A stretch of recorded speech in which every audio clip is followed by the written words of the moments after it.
Well, I told you earlier this week that this was happening, and now it was just done. Trump signs executive order to slash and federally centralize AI regulation nationwide. Let's take a listen.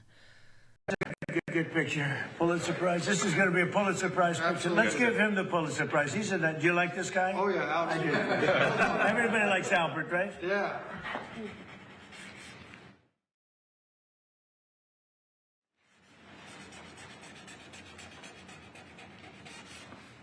No auto pen necessary.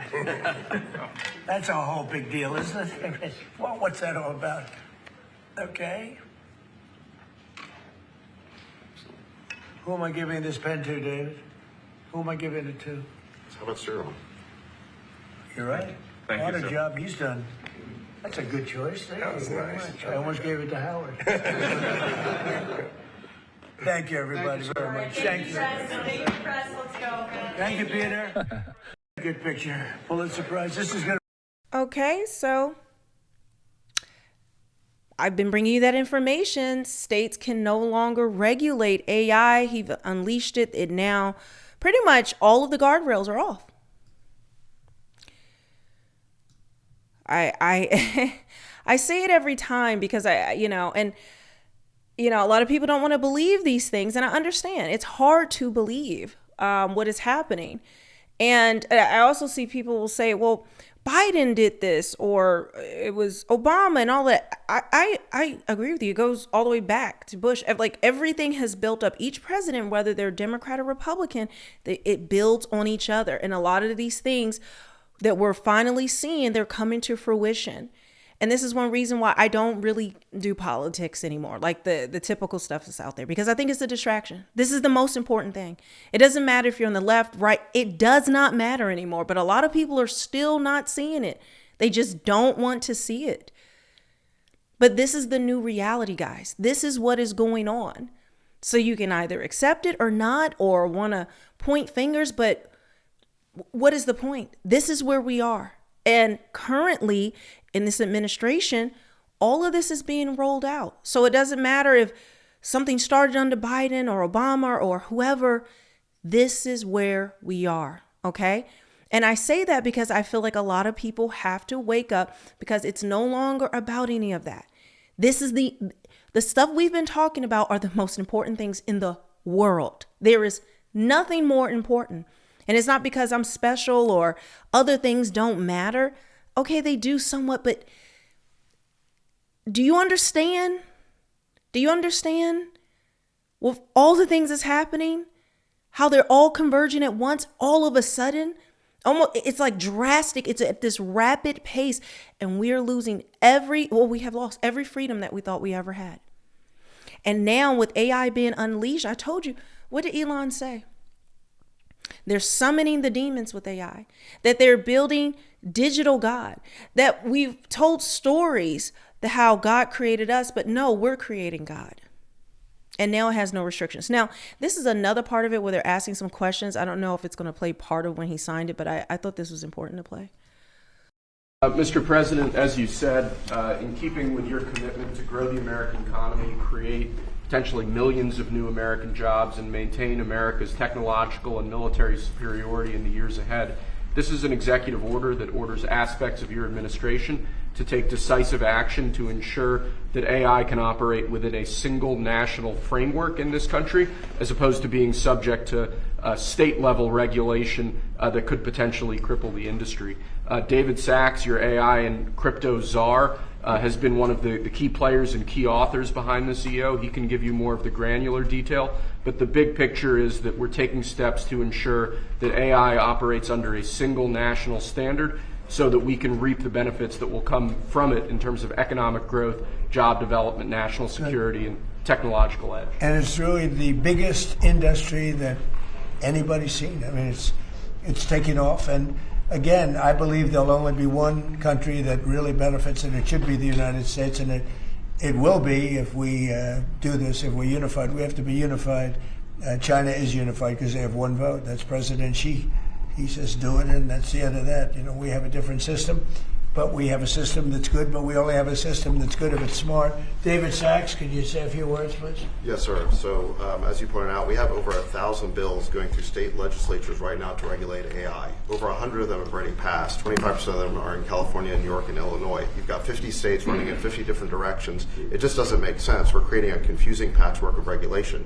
And what we need is a single federal standard. And that's what the CEO says, sir, is it basically states that the policy of your administration is to create that federal framework. We're going to work with Congress, like the chairman here of the Commerce Committee, Senator Cruz, and other members of Congress to define that framework. In the meantime, this EO gives your administration tools to push back on the most onerous and excessive state regulations. We're not going to push back on all of them. For example, kid safety, we're going to protect. We're not pushing back on that, but we're going to push back on the most onerous examples of state regulations, sir. And speaking of China, I want to, I'll see if I have enough time to play this longer video about what they're doing over there. Then this is just some of the military tech that's coming out. In my last video, I showed you that they've built pretty much a robot army in China, but we've been working on ours as well, guys. They even salute and everything. I kid you not. Hundreds of thousands of these have been developed and built at this point. But take a look. It says China has officially introduced its T-800 humanoid robot showcasing advanced mobility and surprisingly serious combat capabilities. Oh, no, we are not playing that audio. Yeah, because I'm definitely going to get hit with that one. But let's just play the video. So look at this thing.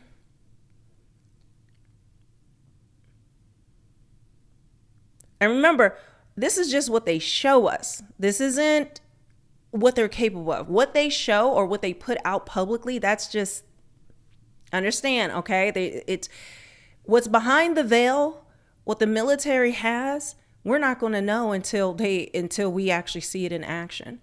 Because it's top secret military tech, but this is what they're willing to show. Now, this is China, but we have these capabilities as well. And we're doing the same thing.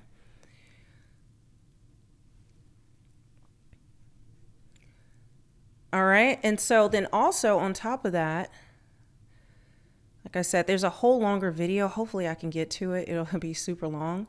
But trust, these things are stronger than just that. That is just, a little light video that they wanted to put out for us to see. But it doesn't just stop there. Breaking, China has for the first time flown the world's largest drone mothership. Zhujian, I think that's the name, capable of launching more than 100 strike drones in a swarm mode. Zhujian has 8 suspension points for guided aerial bombs, air-to-air missiles, as well as anti-ship missiles and kamikaze drones. All right, let's see. Hopefully we can play this audio. Nope, we're not playing the audio on this one either, but there you go. So this is just an AI generated version of this, but this is what's going on now. Just some of the tech that China has developed, but we are right there with them. And I even played for you guys earlier, my video earlier about how the new legislation, the draft is now will be automatic. It's already put together. It just needs a signature. That's what's coming up. Now, there's a year waiting point before it can be enacted on. But I don't know if executive order can bypass that year. I don't know. I'm not capable to be able to tell you that. But again, that just gives you a little bit of that. But let me show you. In fact, let's switch this around. Because people may not understand all the points of that bill and what he just signed. This is not a bill, sorry. This executive order bypassing Congress, bypassing the Senate, bypassing every state. Again, no more regulations. And in my last video, I also, in the same meeting, he let it slip that the new 6G AI towers can see through skin and walls. Like total recall. Yes, we're in total recall. Predictive programming, they tell you the truth in the movies. They tell you the truth in the movies. People thought it's just some sci-fi fantasy, down the road, or that it would never happen. But we're here now. We're here. All right. So let's let me play a little bit of this. little AI voice on it, but I think it helps to understand what's happening. So there's this huge showdown brewing in the United States, but it's not happening where you might expect. We're talking about a battle over who gets to control the future of artificial intelligence. And really, it's a fundamental conflict over power, innovation, and of course, safety. It all boils down to this one central question. Who gets to write the rules for AI? Are we going to have a single set of regulations coming out of Washington, D.C., or are we going to see a patchwork of different laws from all 50 states? So what's kicking all this off? Well, it's a really dramatic new push coming from the White House. The goal seems to be to centralize control over AI and pretty much tell the states to back off. And the tool they're planning to use is a proposed executive order. The objective is simple, it's direct: stop the states from making their own AI laws, and instead create a single federal standard for the whole country. So what's the logic behind this? Well, a social media post from the president kind of frames it as a global race. The argument is that having 50 different rulebooks just slows the country down, and that puts America's big lead in tech at risk. And believe me, this proposed order has some serious teeth. A draft version shows two pretty powerful ways they could enforce it. First, telling the Attorney General to go ahead and sue states to get their AI laws overturned. And second, using the power of the purse, basically threatening to hold back federal money from states that don't get in line. Now, this move isn't just coming out of nowhere. It's got the backing of a pretty powerful coalition of tech companies and White House officials. Their whole argument is that a single federal rulebook isn't just a nice idea, it's absolutely essential for the future of American innovation. And to really get where they're coming from, just look at this number: 50. This year alone, all 50 states and territories introduced some kind of AI legislation. Now imagine you're a small startup. Trying to navigate one set of complicated rules is hard enough. Trying to navigate 50? That's seen as a potential death blow. It could stifle your growth before you even get started. The key legal concept they're hoping to use here is something called preemption. It's a really powerful idea in American law. Basically, when a federal law and a state law clash over the same thing, the federal law wins. The goal is to use preemption to just clear the board and create one single national market for AI. You can really hear the tech industry's fear in this quote from the venture capital firm Andreessen Horowitz. They argue this patchwork of state laws creates a massive imbalance. Think about it. Big, giant companies can afford armies of lawyers to deal with 50 different rulebooks. Startups? No way. And that, they say, threatens the very innovation that keeps the U.S. competitive. Okay, but that's just one side of the coin. There is major pushback coming from states, from consumer advocates, and legal experts. And they have a completely different vision for how AI should be handled. And this isn't just talk. I mean, look at the sheer amount of activity that's happening at the state level. While 50 states introduce bills, a staggering 38 have already passed them into law. This just goes to show you, states aren't waiting around for D.C. to act. They're moving fast to deal with the concerns of their own citizens right now. So what you've really got here is a fundamental clash of priorities. The federal push, it's all about national innovation and speed, making one simple rulebook so businesses can move fast. But if you look at what the states are doing, their focus is often totally different. Things like consumer protection, data privacy, and tackling really specific threats, like AI-generated deepfakes messing with elections. And, beyond the whole policy. So this is what states were trying to protect our rights, our privacy rights. And now that in this executive order, that's all gone away. That's all gone away, guys. It is what it is. People really think I'm joking or that I'm the information is there for you to do your own research. What I find is that a lot of people are caught up in politics and whether they're right or left and distracted by all this stuff are you understanding that none of the stuff we're arguing about is going to make a difference? All of the things I've been putting out, that is the real thing that's going on. And barely anybody is talking about it. Especially people who are in politics. They're just not talking about it. It's being slipped in. Or it's shown as this great thing. And yes, I do agree that we need to be ahead in AI technology against China and things like that. Because like he said, they only have one person who makes that decision. But we do it differently here. But now this does away with that. Essentially, the president gets to make the decision and this is what's going to roll out. And a lot of things that will protect us as far as, like I said, against China, but you have to think about everything else that this means. Are you seeing it? Hopefully you are. Debate, opponents are raising a huge legal challenge. As Travis Hall from the Center for Democracy and Technology puts it, the president just can't preempt state laws with an executive order. Period.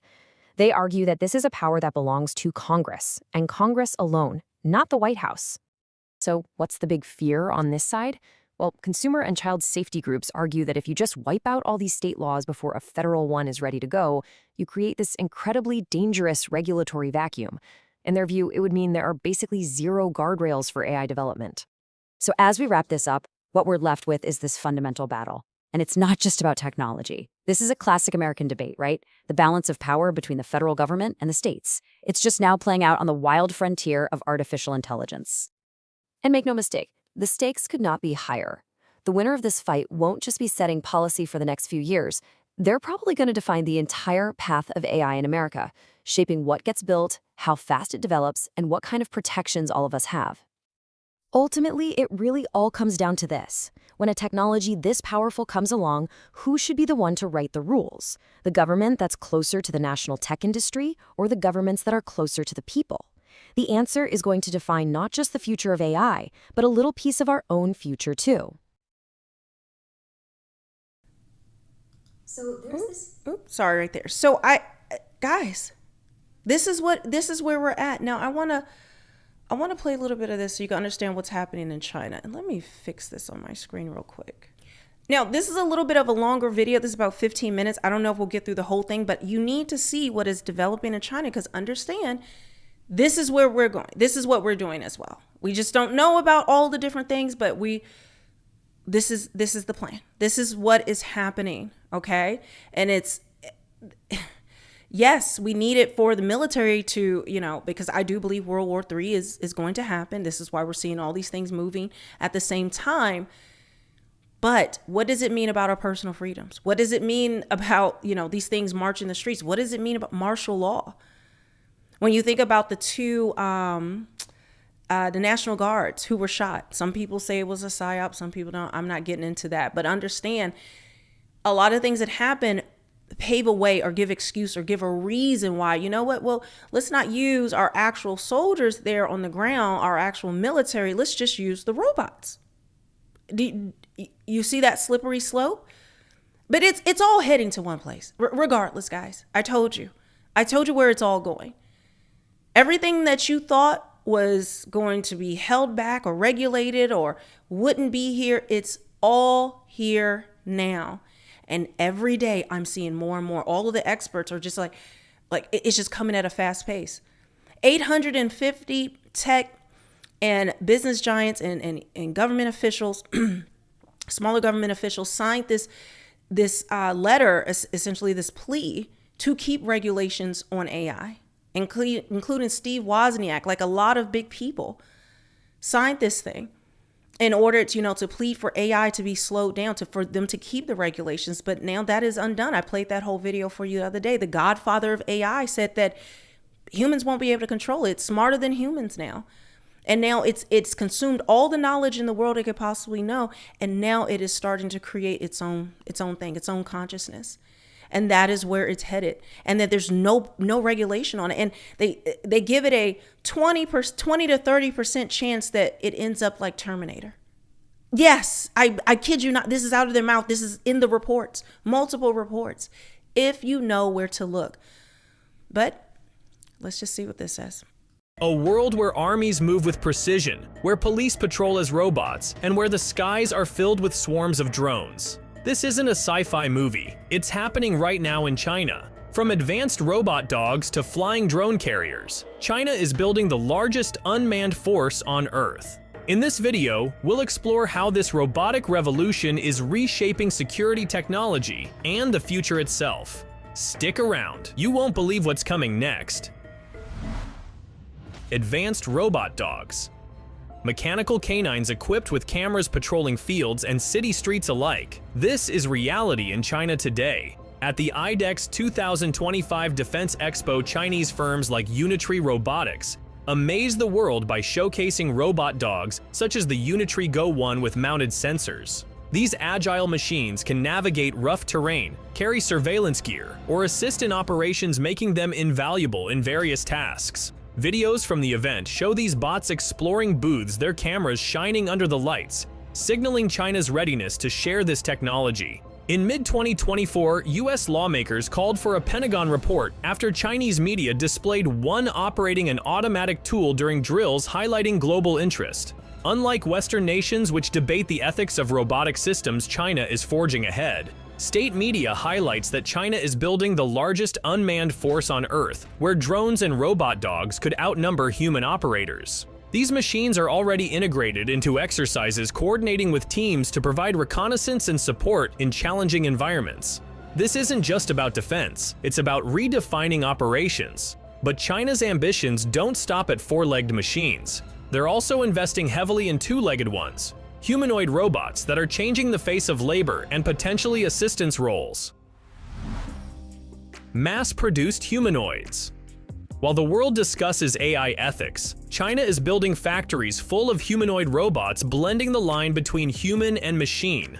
Shanghai-based Agabot has produced over 960 humanoid robots as of late 2024, aiming to surpass Western efforts like Tesla's Optimus, with a goal of 1,000 units by year-end. These robots are deployed in manufacturing, hospitals, and customer service, showcasing China's. I just want you to know, whatever we're allowed to know, just know behind the scenes was protected by the military and all countries, in our country, in China. What if they're able to put this out when they showcase it to us? It's just the tip of the iceberg. It's just a little bit of what's going on, especially because it has military protections. They're classified, what they actually have going on. Okay, so and they keep talking about how the robots will assist and help us and do all these different things. Okay, sure, that's great. But again, there's nobody that has the full control over AI as well. It could be in your house and all of a sudden you have one, and then martial law comes out and it just switches. The government has the control to be able to switch whatever on, or maybe it just starts to think on its own. We've seen this play out in movies. They tell us the truth in the movies. Some of you don't want to believe it, but I'm telling you, that's what it is, guys. That is what it is.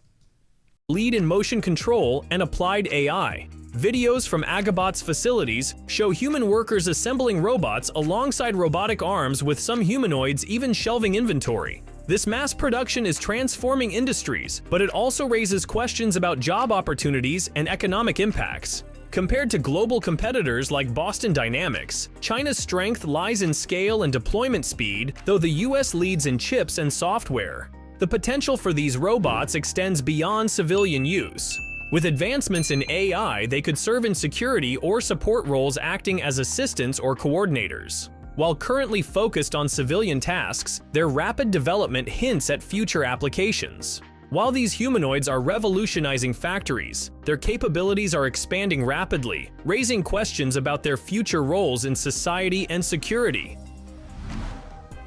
Robotic companions. In the rugged mountains of China, a new kind of assistant is being trained, one that never tires, stays focused, and can carry tools just like its human counterparts. Unveiled at Airshow China 2024, China's robotic companions are four-legged drones weighing about 70 kilograms, capable of carrying cameras or surveillance gear. In a recent exercise with the PLA's 76th Group Army, CCTV footage showed these robots climbing hills, crossing rivers, and keeping pace with teams even mounting ladders. They performed reconnaissance and coordination tasks alongside human operators and aerial drones, demonstrating seamless human-drone teamwork. Analysts suggest these ground robots could have a transformative impact as their tireless nature supports operations. During one drill, robotic companions navigated a simulated urban environment, relaying real-time data to coordinators, showcasing their versatility. This integration into regular training marks a new era of human-drone collaboration, creating a high-tech team that blends human and machine. What do you think is the most impressive or most surprising development in China's robot advancements? Let me know in the comments below. But China's robots aren't just for operations. They're also enhancing safety on city streets. Robo-cops on patrol. In Shenzhen, the future of policing has arrived. Humanoid police robots are moving alongside human officers straight out of a sci-fi movie. A viral video from early 2025 shows a 1.38 meters tall robot in a police vest cheerfully shaking hands with surprised pedestrians. Developed by Engine AI, this AI-powered cop model PM01 can respond to voice commands, greet the public, and even perform push-ups to show off its balance. City authorities see these robots as team enhancers capable of monitoring crowds, providing information, and boosting police presence without fatigue. While other countries have tested wheeled police robots, China's humanoid patrolmen are among the first to interact with the public in open streets. They're not. Let me pause for a second. I want to show you guys something real quick while this is going on. So it says, meanwhile in China, that this is back in February, so I think they've fixed the glitches, but it says AI robot malfunctions and attacks person before being restrained. A quick glimpse into what the future holds for all of us. And this is concerned citizen. This is an American saying this, guys.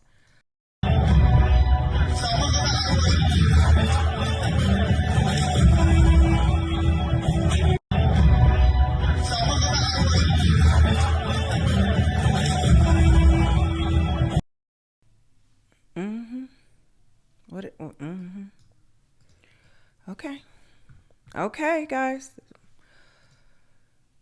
Let me see. This goes on for a while. Let me see if I can skip through some of this. So they have, it's a lot more. I probably have to play this whole thing in a live stream because there's a lot. Let me see about this. This is the most replayed. So let's see what this is looking like. We'll play this part. Swarm of the future. Lights lit up the skies over Shenzhen in September 2024, but behind the beauty was a glimpse into the future of coordination. In a record-breaking display, over 10,000 drones flew in perfect synchronization, forming intricate patterns moving like a single living organism. To the public, it was a stunning show of aerial choreography. But beneath the spectacle lay something far more significant, a demonstration of real-world coordination capability. Coordinating such a vast number of units in real time requires extraordinary communication systems, and China has quietly built a high-tech 5G network capable of connecting up to 10,000 drones simultaneously, all with ultra-low latency. This wasn't just a celebration of technology, it was a show. Isn't that cute? Like it starts out first like very benign. Oh, we get a light show, we get this, that. But the technology is to be able to, with one device, be able to control 10,000 drones. Now imagine they have 1,000, 10,000 operators that can command 10,000 drones each. Military grade. Showcase of capability. The same systems that created the show can be used to manage swarms of autonomous drones launched to support operations, enhance communication, or even perform coordinated tasks. Imagine dozens of scout drones feeding real-time data into a centralized AI system, giving operators an unmatched overview. The swarm behaves like a digital organism, adaptive, fast, and highly coordinated. Experts in the US and beyond are watching closely. Many have noted that China's advancements in drone swarm coordination could transform future operations. What looked like an art performance in Shenzhen was in many ways a field test in disguise, a signal that the nation mastering swarm coordination may one day lead the skies. And China isn't stopping there. While their drone legions dominate the air, their robotic vehicles and autonomous ground systems are reshaping operations on land, proof that China's robotic revolution is moving faster than the world ever expected. Vehicles without crews. At the Zhuhai Air Show in late 2024, state manufacturer Norinco unveiled the VT5U, an unmanned light vehicle that operates without a crew. This 30-plus ton robotic platform is purpose-built for autonomy, equipped with advanced sensors and AI drivers. China is retrofitting traditional vehicles into giant ground drones, converting older models like the Type 59 into remote-controlled units. The VT5U can coordinate with teams and drones sharing data in real time, is a response to modern challenges like drones and advanced tools, which have impacted crewed vehicles in recent scenarios. An unmanned vehicle can take on more tasks at the front line without requiring human operators, but it also raises questions about communications and coordination. Still, China's rapid development of these vehicles shows their determination to reinvent ground operations with AI and autonomy. As we near the end of this video, I want to hear. And this was put out 3 months ago. So some of this information is old. Some of it was 2024 and by 2025. So imagine where it is now. It is so advanced to this point that this is why President Trump felt the need to sign this. But also with Project Stargate, all of that, people wonder, why do we need all of that? Why do we need all these AI data centers? Well, now you're seeing why. Not only this technology that they're going to be rolling out, but also the digital ID, the B system, be able to, guys, even in the UK right now, food packaging shows what percentage of your carbon intake or your carbon intake for that day. It shows a percentage on the food now. This is happening at a rapid pace, and it's all converging at once. What do I tell you in every video? No one's coming to save you. No one's coming to save us. It's just, it is what it is. But these are all things, and I will continue to say, laid out in biblical prophecy. We are now able to see it before our eyes. And you have to wonder, why it's a rush for everything at once. And I haven't even given you guys the 3i Atlas update, which I need to. There was just it was just quiet for a while. It was just not getting as much information. I think there's been a suppression of the information that's coming out. But then we have volcanoes and earthquakes, a tsunami in Japan. Japan had this giant earthquake, and now they're on the watch for this giant tsunami that's coming out. Like, we're seeing the birth pains of the earth laid out in biblical prophecy. It is exactly Revelation 13 is exactly what we see in Isaiah. It is, what are you going to do? What are you going to believe? Who are you going to put your trust and belief in? The government's coming to save you? A politician is? No, guys.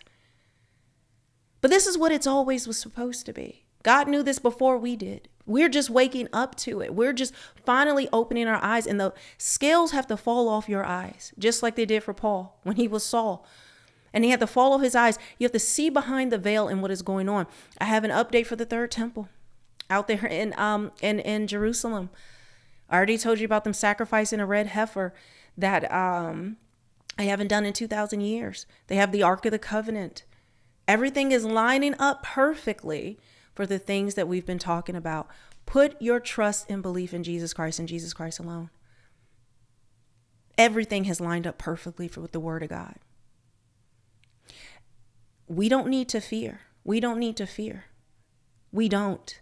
There's a reason why when you see in the Word, it's like, fear not. I'm with you always. The things that the encouragement and what the Word has told us, this is the time to dig in and to really, really digest that scripture, really marinate on it, fast on it, pray on it, really let it become part of who you are. Not just something we read or just to get through our everyday struggles. Yes, it's there for that, but this is go time.